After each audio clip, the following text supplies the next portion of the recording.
It's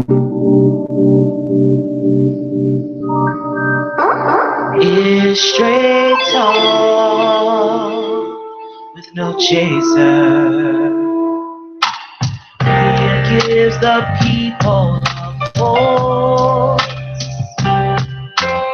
empowers you with a choice. She gives you straight talk with no chaser. Straight talk with no chaser. Straight talk with no chaser. Straight talk with no chaser. She provides a platform of growth and gives a dying people hope. She gives you straight talk, no chaser. Straight talk with no chaser. Straight talk with no chaser. Straight talk with no chaser. Welcome to the Straight No Chaser Show on intellectualradio.com and iHeart Radio Station. I am your host, Rhea Ray Harris, and I am so grateful to be with everyone this evening. Tonight, my guest is Ms. Kimberly Hunter, who is the founder and CEO of the Get It Right MVP Training Champions for Life Foundation. That's correct. Thank you so much for being a guest on the Straight No Chaser Show. Thank you for having me.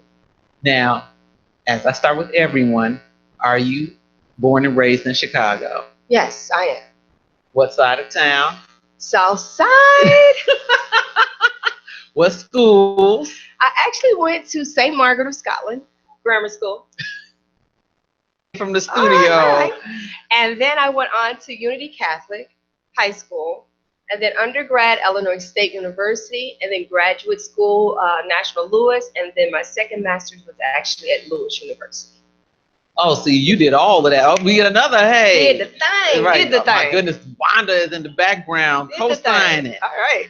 Now, we're going to go a little slow, and we're going to talk about why you created the foundation, which I do my best to not get emotional on the show, but sometimes it's a little hard.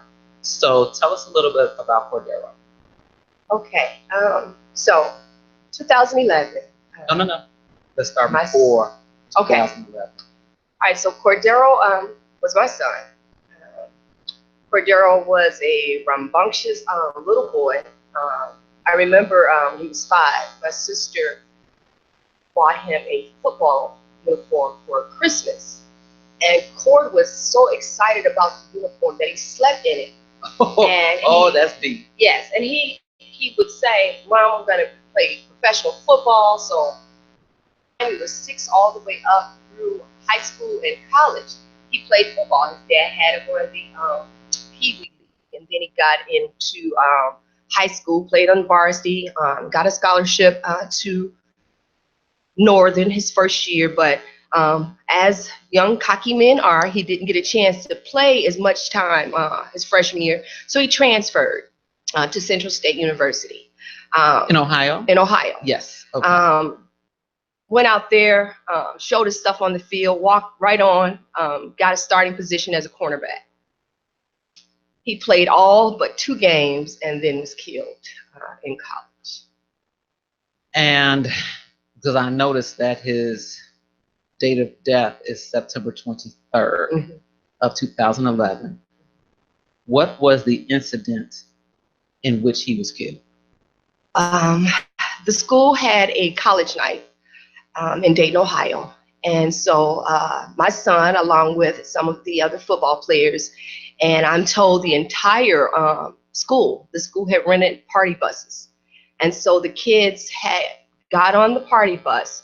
By the time Cord and his friends got to the party bus, it was full. So Cord went back to his apartment, he grabbed his car, and him and his friends got in the car and they went to the party.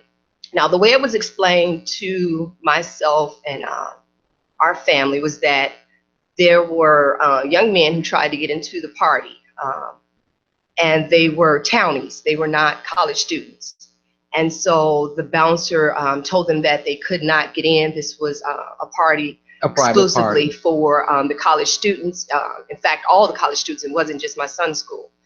And apparently the young men did get in some kind of way, and they got into an altercation. And the bouncer threw those guys out. And one of the young men shot into the club, shooting 4 students, just random, shot into the club. And my son was the only fatality. Did the young men get caught, prosecuted, convicted?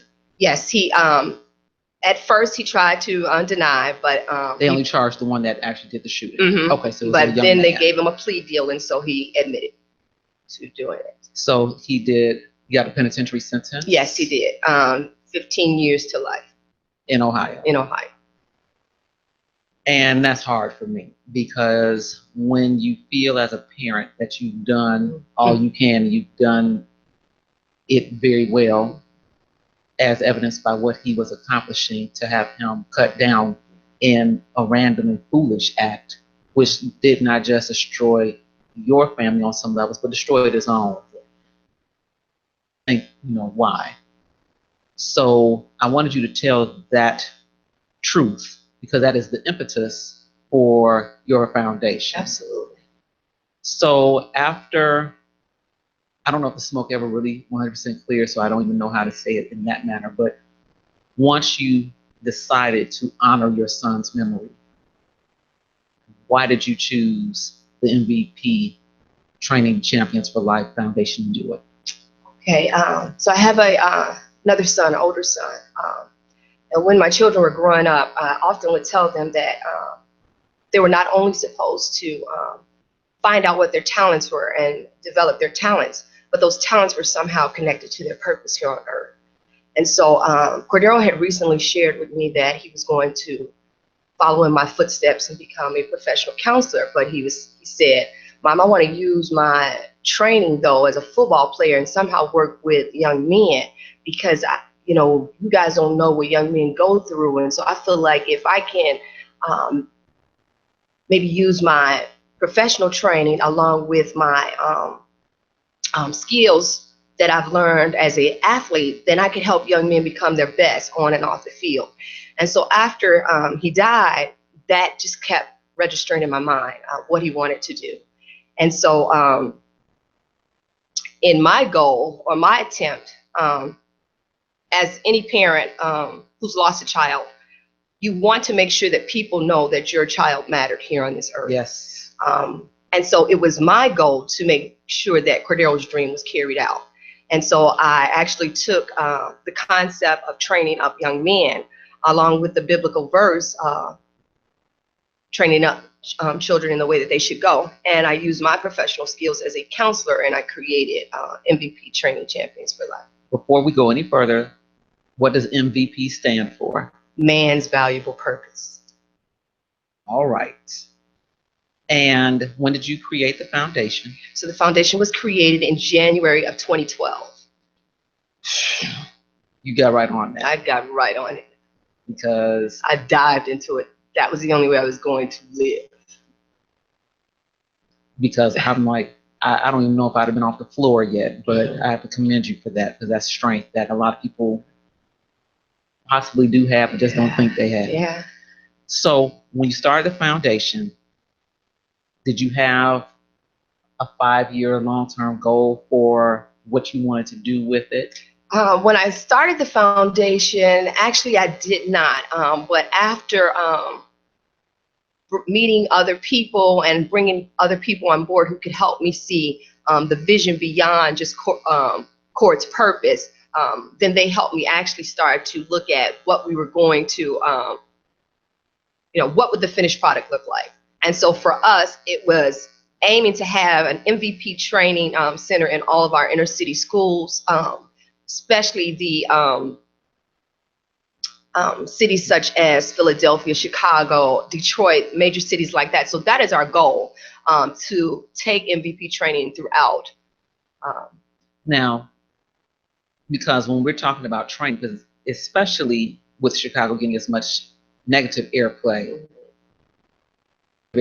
being predominantly about young Black men in the streets,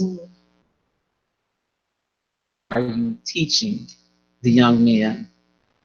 Because we hear a lot of programs that come and go, but you've already done over 5 years. Yes. So that's already showing lasting Yes. stamina. What does MVP training Champions for Life teach young men? Okay, so there are 3 components to our MVP training. The first component, of course, is getting their minds right. We cannot assume that these young men have had the proper nurturing and guidance, because if they did, trust me, and after working 5 years with young men, I see that if you put in the time with these young men, they want what any other child wants. They want to be successful. They don't want to go out and harm and kill, but that is the mentality. And then that mentality is then glorified through the rap music and all of that. And so we do what we call pro skill development. And that is 6 weeks of, I just really call it detoxing the mind and helping them develop cognitively. So there's 6 weeks of the pro social skill development. And then we move into what we call STEAM career development, because our young men also, you know, Black young men in itself, their experiences are totally different from any other race and ethnic group. Our young Black men are among the highest in dropouts, and they are among the lowest in the workforce. They are also highly overrepresented in the prison, but then they are, and then they die 3 times greater than Anyone else. And so with STEAM career development, which stands for science, technology, engineering, arts, and math, we provide our young men with guidance in those careers. We're teaching our young men agriculture. We're teaching our young men how to not just think about going to school and getting a job, but going to school and working to get to a place where you can then produce, where people are coming to you for their goods and services. We as a people, we are consumer minded. Yes. That's what we do. We consume. And so with the first phase of the thinking, part of that is helping our young men come out of the consumer mind and become producers. And with the STEAM career development, we provide our young men with scholarships and assistance for those young men who are going into careers such as I said, science, engineering, technology, the arts, math. And then the third phase, of course, is ongoing support. So we do support groups using restorative practices where we call our young men come in, and it's in a circle, and our young men get an opportunity to let it out. How was this week? What are you facing? What are your challenges? And then for them to see that I'm not the only one going through this, and then they have that support, because our young men probably are the least supported. We assume that they are so strong and they're so tough that they don't need it. But I've had gangbangers cry right there in that space. I've had young men who most would have believed they're no good. I remember when I first started the program, a few teachers asked me, why would you pick them to be part of your group? And I said, those are the ones that I want. Those are the ones that I'm targeting, because too often, just like the young man who killed my son, we count them out. And I just often wonder if someone could have reached him earlier, would that have happened? For those of you who don't know, and most of you who watch the show know, I have a filter, but it's limited. And I'm sitting here thinking with a little anger, because so many programs that I have seen in the school system are geared towards those children that don't actually need help. And we all need support, don't misunderstand. But if you're talking about the child who has a C plus B average, is doing okay in what is considered a relatively good school, not that they should be left out, but they need help a little bit less than a child that's in a school that is economically and socially challenged, coming from an economically and socially challenged background, having very little guidance in the home, not necessarily due to want on the parents' part of not just not wanting to be a parent, but just they're struggling to make it day to day themselves. And so I appreciate even more your creating a program for young men who typically are written off, I think it's what, by 7 years old? Yes, When they absolutely. do Third grade. the third grade, so 8 years old, when they do the first round of quote unquote major testing in Absolutely. Chicago. And coincidentally, they're tracked into special ed. So a lot of the young men that I'm working with have been tracked into special ed. We did not realize, the majority did not realize that we were being tracked decades ago. And I say this as a graduate of Dixon Elementary School on 83rd and St. Lawrence. And it was a large school. We had 6 8th grade homerooms. So there were quite a few children. But I had a friend in the neighborhood with me that rode the bus with me to Dixon. But we never saw each other during the day. And we didn't have any of the same teachers, even though we were in the same 8th Wow. grade class, because we were tracked in different academic, quote unquote, levels. And if you were considered to be more intellectually gifted, you were considered automatically to be easier to deal with, and you were rewarded more readily. And I don't think that the long-term effect was considered, because you left out a percentage of those people, and they knew they were being left out. And what was so bizarre, and I'm speaking for myself only, I can't speak for my classmates that were in that particular track, I didn't know they were being left out. I just knew that they weren't in class with me. But later on, it came up. And so when you're dealing with young people, And they know. and right, like I said, They know. even if the ones who have been given a little easier path in that life at that time don't know, the ones who are catching the blows knew from the first blow what it was for them and that they were being treated differently. What is the age range of the young men you work with? So we start as young as 12 and we go up to 19. And who works with you? Because as fabulous as you are, that's a lot for one person. So it's myself, and then I have 2 other young men that work with me as well. And then I also have an older gentleman that helps me in terms of identifying other schools for us to go into. Now, when you start a group, is it 5 of us starting at one time? So we're almost like a pod within ourselves, Yeah, and a we brotherhood. matriculate together. Okay. Like a cohort, a brotherhood. And so they are together as their own social group. Because I started with 5, and those young men are known as my starting 5. And one of the young men recently graduated from college. Wait, is this the young man I saw you? Yes. Okay. Yes. I He's saw one of my on starting Facebook, and I was like, oh my goodness, this was so great. Yes. And for those of you that don't know, Finger has been considered one of those not so desirable schools. Gained nationwide attention for the death of Yes. a young man. Yes, and they had a principal a while back that was really working hard, and she has since left due to whatever reason. And I hope that things are going okay with her, but I don't know. Without saying his name, because I don't know if he wanted his name to be stated, could you tell us a little bit about his background and then his transformation and where he is now? Oh, yes. More than happy Please. to do that. So this young man became part of MVP training while attending Finger. This young man comes from a background, mom was not in his life. His crowd, of course, was, but they were his, he didn't see them as gang members or gang affiliated. They were his friends, they were his brothers, but that's what he was a part of. But this young man, came into, as I said, the MVP training program at Finger High School.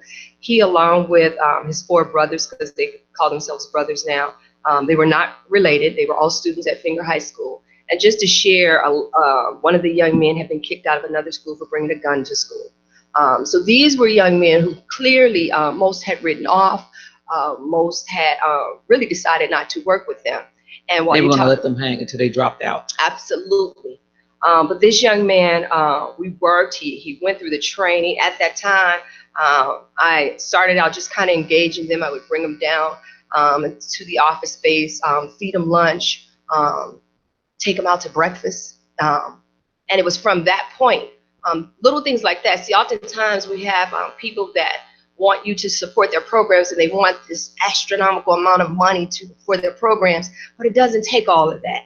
I was taking these young men out for pizza, taking them out to breakfast, and on my, just my money. And then we started doing, having more things. I was taking them out then in the outside of their community. And that, I think, was probably where I started to say, okay, so they need exposure. They need to come out of their community, because too often, many of our young people have never been beyond the parameters of their community. And so bringing them out of their community, being able to sit at a table, have breakfast with them, and I would say, hey, we're having a business breakfast. Yeah, so bring some notes. We're going to talk about taking MVP training further, and they loved it, right? One of the young men was loved to rap. So I said, you can do something with that. Start writing music, things like that. Start writing your lyrics down. So we would have breakfast meetings and all of that. The young man who recently graduated from Valparaiso University. Wait. We went from Finger to Valparaiso. That's where he went. Wow. Yes. That alone is commendable, because it's not an issue of intellect, it's an issue a lot of times of opportunity. And mind you, he scored like a 22-23 on the ACT. This is a young man from Finger High School who most had written off. So he went to Valparaiso, which is in Indiana. Went to Valparaiso, received a scholarship from MVP training. He recently graduated, and I just want to just kind of show you the support that we continue to have with these young men. On Mother's Day, he wrote a post. He was still in school, and he shared, while my mom has not been in my life, I thank her for giving me birth. And then he went on to say, but I know now that I'm here for a purpose. And that just kind of to me, he gets it. Everyone matters here on this earth. I don't care if you see them with their pants sagging. What makes MVP training successful with our young men is because we don't look at them for who they are. We look at them for who they will and can become. So how many of us right now as an adult, I am not who I was at 15 and 16. I'm not. And so I don't understand how society can look at our young men and just count them out as a result of what they're doing and how they look right now, presently. If you put into and invest into these young men, you can produce some of the most valuable resources that this world has ever seen. And that is what we do. From a psychological perspective, the brain isn't even finished developing until what, 25? Is it 25? Yes, something like that. 21 to 25. So you'll see behaviors in young people that a lot of times make folks scratch their heads. But in my mother's words, you act like you weren't ever young. So we did stupid stuff. Right. As well. Maybe not this stupid right. stuff, but we did do some stupid stuff. And with the culture having changed, the punitive actions weren't always as harsh. But let us not act as if we did not do some things wrong. And I see a lot of harsh posts about young people who have done some things. And I'm not saying that they should not be punished. Right. Don't misunderstand. But if we could, if we can't turn back the hand of time, like you said, if someone would have put their hands on that young person here versus now he's in, a jumpsuit here, which we as a community have to take responsibility for. A lot of this wouldn't have happened. And I know for a fact, and I know that, at age 12 or however, we have to assume responsibility for our own actions. I get that. But I just want to say that his mom, when we went to court at the date of his sentencing, our family had to drive to Ohio. Now, mind you, this young man had been locked up. I had buried my son. The fact that when we got to court, his mom did not have the capacity to show me empathy. Instead, She turned to her family and said, have they brought your brother up? Because I'm ready to see him. That hurt more than anything. But for me, it just confirmed he didn't get what he needed growing up because of his mom did not have the capacity to even connect with me as a mom who lost a child. Just even say, I'm sorry. Absolutely. I'm sorry. Absolutely. So I could understand how her son could grow up without the capacity to feel for someone else. And that's a multi-generational issue that we don't want to address. Absolutely. But let's go back to our hero of the moment. So he understands that his mother may not be perfect, Mhm. but he honors her enough because she just got him here. That's right. And he has now graduated. He's graduated. And what is he going to do?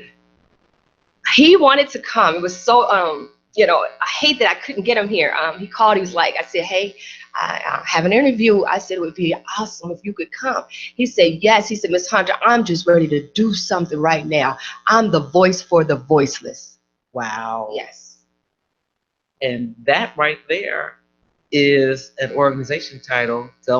Look, before somebody takes it off the radio, you better go on and get the trademark on that. Absolutely. Because that is a Yes. serious statement. Yes. So he can be that, not just that entrepreneur, but he can also be, I don't like the word activist, not because I have a problem with activists, but it's been so overused. Yes. But he can be that shows people that may not have had to walk that walk, what that walk is and what the walk can turn into. Oh, I'm pulling him into MVP. I'm trying to figure out a role for him as we speak. Yes. Hey, the mentor program. Yes. Yes. Because that's definitely needed and he can relate. Because that's another thing. A lot of times we come from a perspective of way up here.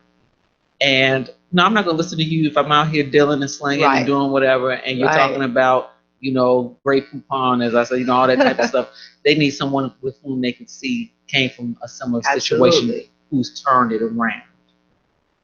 Now, for those people who are interested in volunteering, donating, having a fundraiser, establishing a scholarship, whatever it is that they would like to do, what are the parameters that they can do that with MVP? Okay, so you can go to huntermvptraining.org. There is a space if you're interested in supporting or providing funds for the scholarship. There's a button that says support the dream. You can hit that button and donate there. You can also contact us through the website. There's a button if you would like to contact us. And if you are interested in having MVP training come to your school, church, or community, there's also a form on our website that you can complete to bring MVP training to your school, your church, or your community. Now, how many young men have we had in 5 years? We have had 64 young men. Wow.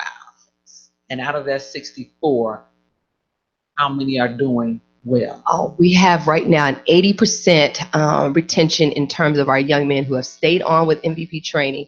And we have right now 22 young men who are in post-secondary institutions, whether it be college or trades. And part of the scholarship donations will go to funding their secondary education. Absolutely. Their post-secondary education.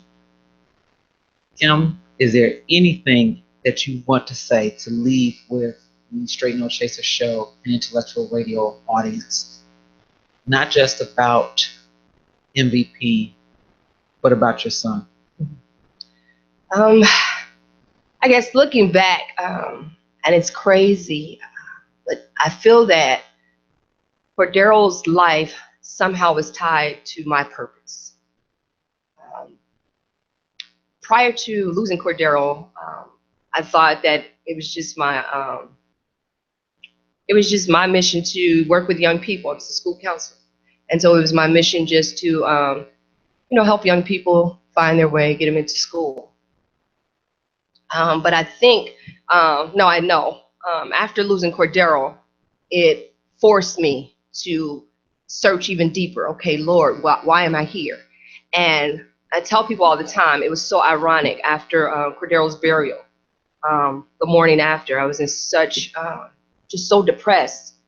And I remember getting out of the bed and getting on the floor, and I said, okay, God, to survive this, you have to show me something, because I don't know if I can make it. And it was that evening, I went to sleep, and in my sleep, I envisioned the letters MVP. So I got up and I wrote on the side of, had a tablet, and I just wrote MVP.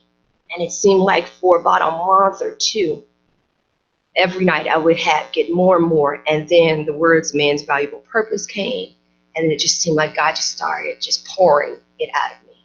And so I look back and I know that the loss of Cordero was tied to my mission. And then I heard the words, for the loss of one, you will raise up many. Wow. Yes. Yes. I'm living it. 64 and counting. 64 and counting. Give us the website one more time. HunterMVPtraining.org. Kim, I thank you so much for coming on the Straight No Chaser show. I look forward to seeing the next time a couple of our success stories coming out. Yes. And watching how we expand this program. Because this is definitely, I have a bone to pick with people all the time.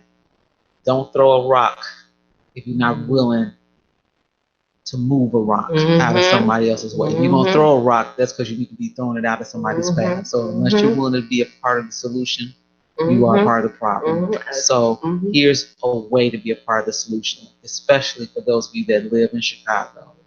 But we take donations from everywhere. And I say we because I'm a part of the Black community, and this is one of our issues. Yes. One person can't do everything, but everybody can do something. Yes. That's right. And with that, we are signing off on the Straight No Chaser show for this week. Thank you again, Kim Hunter. Thank you. I'm impressed. Thank you. So everyone have a great rest of your day.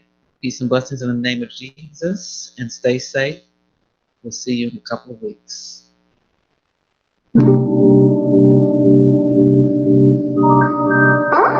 It's straight talk with no chaser. It gives the people a voice, empowers you with a choice. She gives you straight talk, no chaser. Straight talk with no chaser. Straight talk with no chaser. Straight talk with no chaser. She provides a platform of growth and gives the dying people hope. She gives you straight talk, no chaser. Straight talk with no chaser. Straight talk with no chaser. Straight talk with no chaser.